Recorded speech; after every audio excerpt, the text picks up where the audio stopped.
Благодарам и на присуството и особено сум задоволен и благодарно сакам да изразам и до масовното присуство на медиумите, бидејќи јавноста има потреба да биде добро и квалитетно информирана по однос на случувањата што се со овој закон, со оваа состојба и по однос на овој склучен договор. Како и што очекувавме, имавме многу кратко и бледо излагање и образложување на самиот предлагач, каде што секогаш отвараат повеќе прашања отколку што нудат одговори.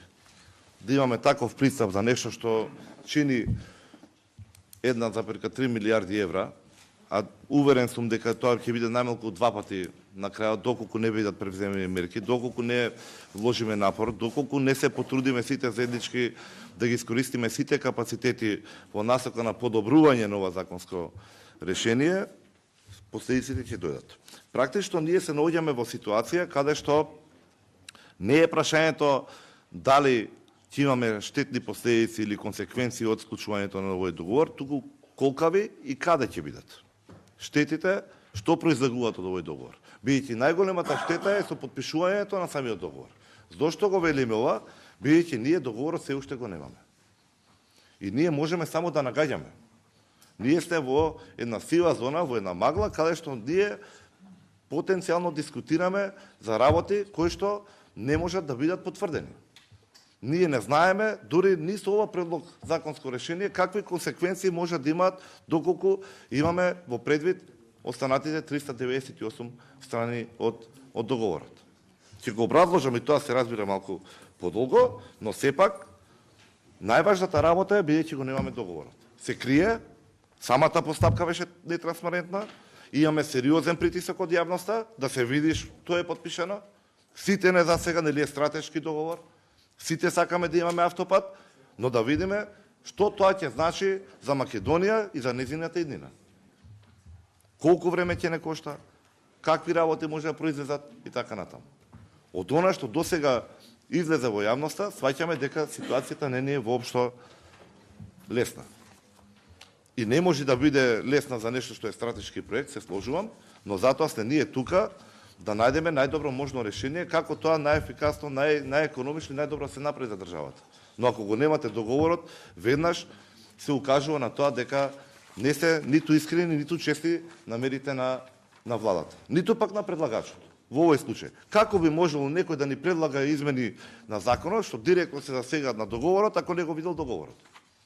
Или може би предлагачите, нашите почитувани колеги го виделе, а ние не смееме да го видиме. Поставив и опција и колегите со безбедносни сертификати да ги достават тука, да ги приложат, да видат дека нема о што било кој да биде загрижен да имаме достап до повеќе нешто информации, со цел да имаме подобра дискусија, поквалитетни решенија, поквалитетни предлози и поквалитетни заклучоци. Тоа не сака очигледно да се направи, некој сака нешто да скрие од јавноста. Не само од нас пратениците, туку и од јавноста. Нешто што сите нас ќе не засега. Ова не е договор кој што ќе биде реализиран со една влада. Консеквенците, доколку некој не размислувал, а не размислувал, кажавме претходниот пат кого пуштивте да преговара за условите, како е склучен под кои услови, знаеме дека ќе има консеквенции не само на оваа, туку и наредна една, можеби и две влади. И од тука, затоа имаме еден ноншалантен однос и со самите предлагачи. Еве, дозволете да повторам уште еднаш. Прашав на минатата седница, кажете ми каде во образложението на предлагачите стои член 10. Нема никаде. А членот 1 се однесува апсолутно целиот на член 10. Зошто? Се наведува дека, еве ќе го прочитам да бидеме подетални, за да не бидам погрешно сватен, може би ќе трае некоја минута плюс, но подобро да продискутираме некоја минута плюс, отколку да имаме несогласувања и препукување во јавноста.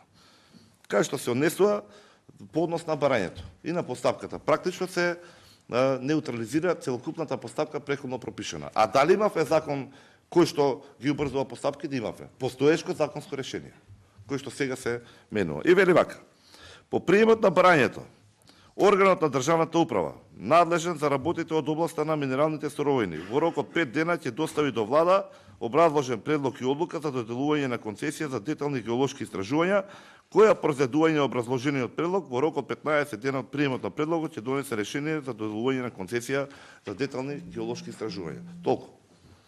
Се поднесува барање и целокупната постапка преходно што е утврдена со законот се ништи. Ќе укажеме и што офаќаше преходната убрзана, повторувам, постапка која што се направи. Значи, како јас гледам на ова? Доколку имаме влада која што е сериозна и одговорна, доколку имаме институции за кои што тврдиме дека се ефикасни, професионални и спремни да се соочат со ваков стратешки предизвик. Јас очекував од предлагачите, па и од самата влада, така силно најавувајќи го ваков проект, да излезат пред јавност и да кажат: ова е од исклучителна важност за државата. Владата и сите институции надлежни со оваа тематика, поврзани директно или индиректно со реализацијата на проектот, ќе дадат 200% посветеност, работа, пожртвувана со цел да се спречи било каква административна или било каква друга пречка при реализацијата на договорот.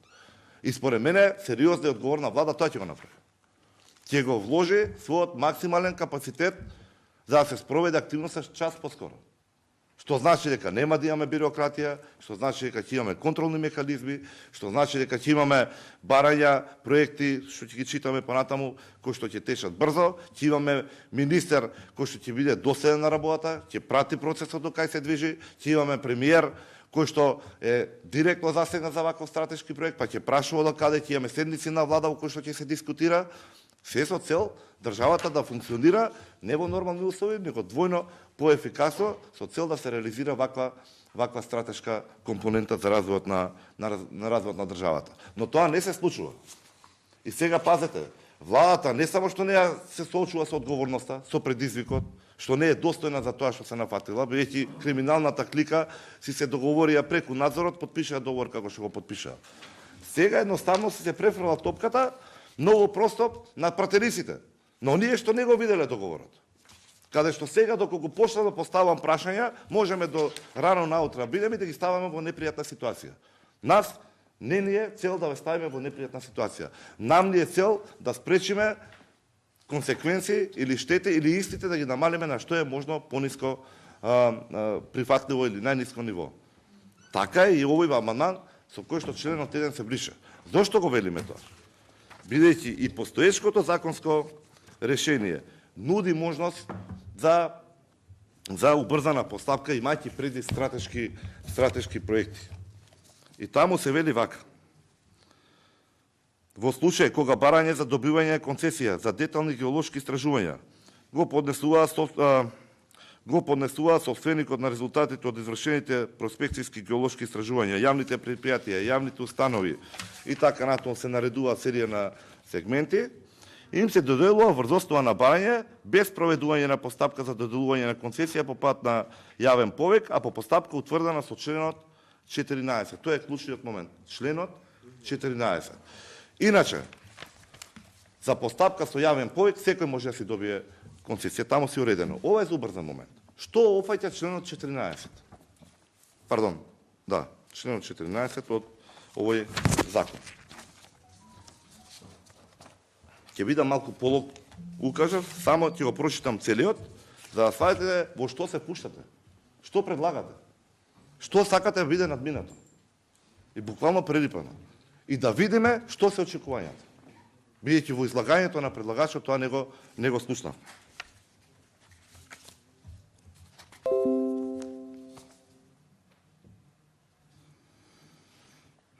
Ево ставот 3, ќе продолжам. Ставот 3 може би е наважен.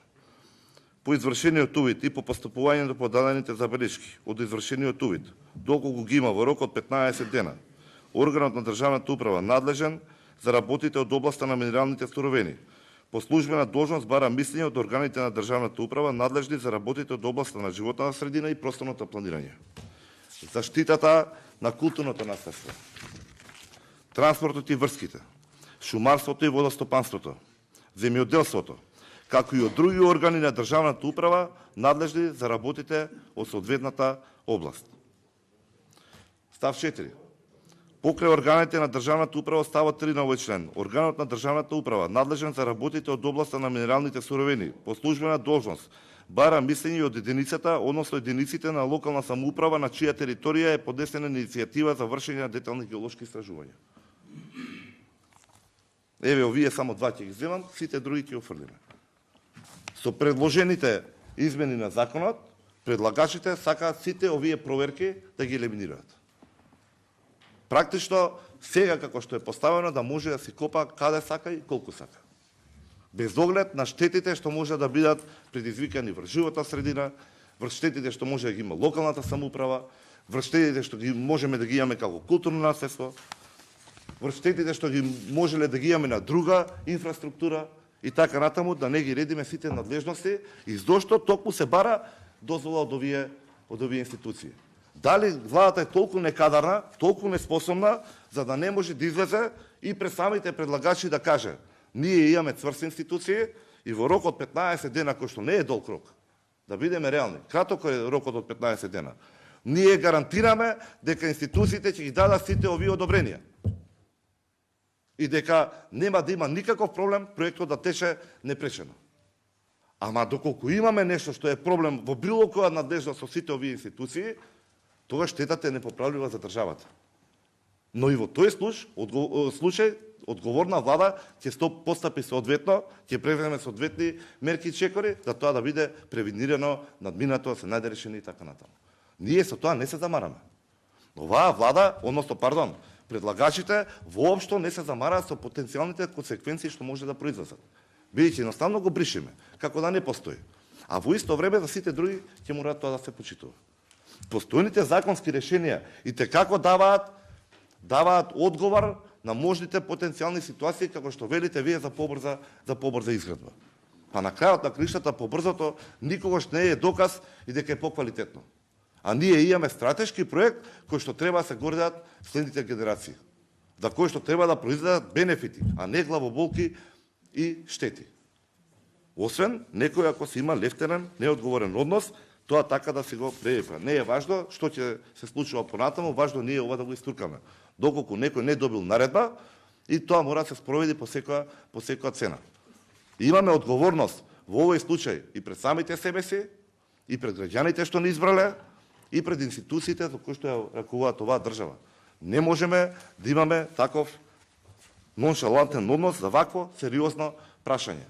И ја повторно гледам, благодарам на укажувањето, председателе.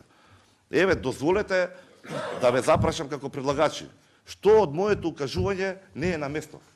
Зошто мислите дека постојното законско решение не дозволува можност за брза, ефикасна и квалитетна изведба на автопатот?